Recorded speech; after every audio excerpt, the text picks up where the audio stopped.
This documentary will go over the immigration process from Italy to Canada, more specifically Toronto, in the mid to late 1950s. Two women who have experienced this firsthand will be interviewed, whose stories are very impactful and meaningful. When my parents immigrated from Italy to Canada, it was a big risk, but something that they had to do in order to provide a better life for their family. It wasn't an easy life. As I said, we were just thrown in a class, set at a corner. No one gave you the extra attention. So it was up to us to either learn to swim or sink. We decided to learn to swim.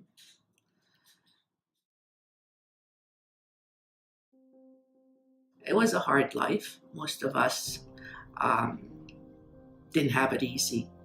New immigrants right now, they have it. Everything is pretty well almost given to them. But when we arrived, there was no such thing as help from welfare or anything from the government. At the time, we questioned whether this was a better life, because in Italy, even though we lived in a small town, my dad used to work in Rome as first he started as a carpenter, then he was a land surveyor. So we always had food and clothing, everything, on our table.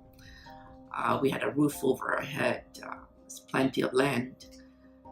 We were quite comfortable. My dad, having 4 girls, he figured he would try to come here to Canada to give it a better life.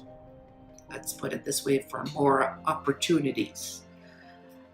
It was hard at first to accept it, but as the years go by, we all worked together, went to school, all went to colleges and university. We did make a better life. Do we have regrets? No. Would we have gone to university if we stayed in Italy? I don't know. Education was always important in our household. My father made sure of that.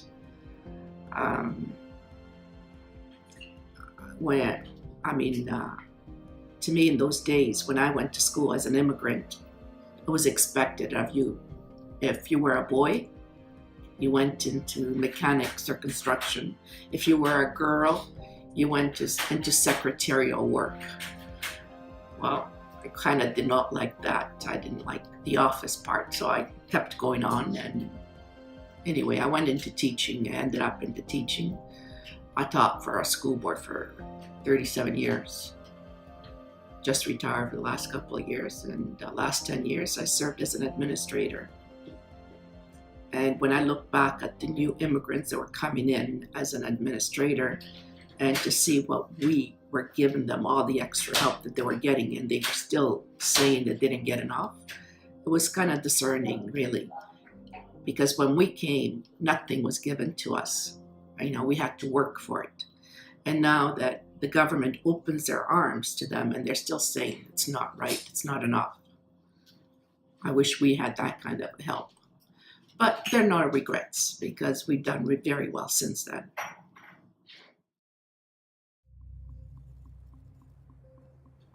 When you were leaving Italy, how did you get to Canada? Well, we took a boat from Naples. I believe the name of the boat was the Michelangelo. And I believe that was the last voyage of the Michelangelo.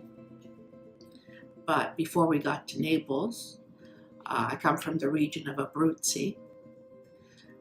My father being a very large family and very close-knit, they wanted to make sure that they saw him off. So what he did, he rented a full bus. We went from a small town of Abruzzi, Provincia Aquila, to Naples on that bus. So we were full. His whole family pretty well amounted to almost 28 people. And we said our goodbyes. We got on the boat. I believe that was April 10 of 1956. Now, for the first couple of days on the boat, it was great. We met all sorts of people from the north, people from the south, some people going I think they were just visiting people here in Canada, and others, of course, were like us, immigrating to a new country. But about the third day, the boat got a call that there was a cyclone, and there was another ship that was at risk on the cyclone, which was the Strait of Portugal. So our boat, Michelangelo, went over to help that boat up, but however, they got stuck on the cyclone. And from there on, that trip went down the drain. There were about 2 to 3 people that even died. The mast at the pole where the flag was apparently bent down, and it crushed the last top cabin. And there were also helicopter taking people that were seriously ill, I guess, lifting them up to take them to the hospital.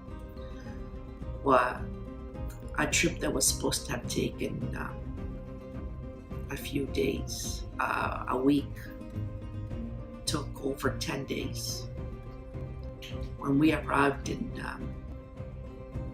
New York, that's where the boat landed, there were still people being taken out for the hospitals that were still ill. I remember the captain over the PA system crying. I was 10 years old at the time, so I really didn't pay attention, but I remember him saying that in all his life as a captain on a boat, this had never happened. And this was supposed to be his last voyage. He had never lost a life before.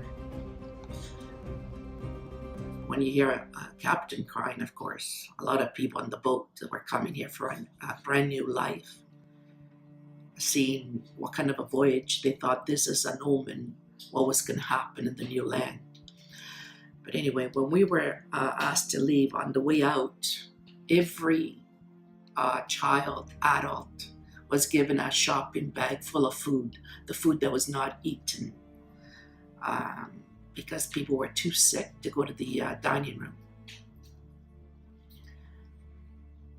And we were marched onto the train in New York. From the train to New York, it took us, of course, to Union Station here in Toronto, where we met my uncle. And then he took us to his home. We stayed with him for about a year. Why did your parents immigrate from Italy to Canada? My parents immigrated because at that time there were no jobs. And the jobs that were available just didn't pay enough money. And my father knew that he wanted to have a better life for his children. How was your living situation when you came to Canada? Well, when we came to Canada initially, we lived in a tiny home. I think there were maybe 2 bedrooms, possibly 3 bedrooms. We lived with my mother's father and her 3 sisters. And the reason we lived with them is because my mom was the eldest, so she had to take care of her 3 sisters that weren't married yet. So we all lived in one home. Once my father started working, he was able to make enough money to purchase a house, because when we first got here, we had to rent a house. They didn't have enough money to go out and buy a house. Once he worked hard enough, he saved some money, we purchased a home, and we were a family of 7, and we were raised in a home with 1 full bathroom and a powder room. How was it being raised surrounded by an Italian family in Canada? Well, growing up in an Italian family is pretty much what you experience a lot nowadays, Adriano, because we've still kept a lot of our traditions. So basically, growing up, it was every Sunday getting together with the family, and that didn't include just me and my 3 sisters and my brother, but that included, I don't know how many cousins, aunts, uncles, grandparents, my mother's cousins, their children, and somehow there was always an abundance of food and an abundance of laughter. In your opinion, do you think the sacrifice of being an immigrant to Canada was worth it? I would say that yes, I'm happy that my parents made that sacrifice to leave their families. I don't know if that's something that I could do, but it's probably because they were always able to provide for us. So growing up, even though maybe sometimes times were tough, we